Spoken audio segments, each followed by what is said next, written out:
You're listening to Shortwave from NPR. Today, a mystery. It begins in 1952.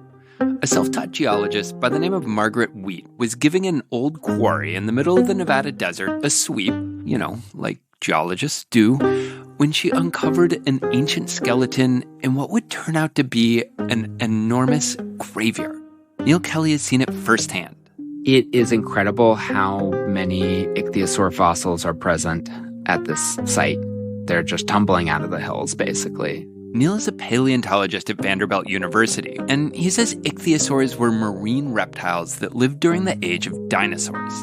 Basically, picture a giant dolphin with 4 flippers. I mean, they really are whale-sized animals, like gray whales or sperm whales. At the time, in the 50s, ichthyosaur fossils had been found in a few places around the world, and so it wasn't such a surprise to find them in Nevada. It might be a desert now, but in the late Triassic, it was a shallow seaway.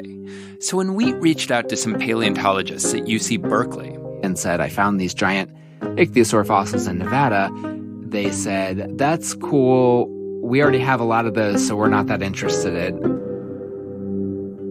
She didn't give up and convinced the paleontologist Charles Camp to visit this reptile graveyard out in the middle of nowhere. And quickly they realized that this was not just the same thing that they already had. This was something very new.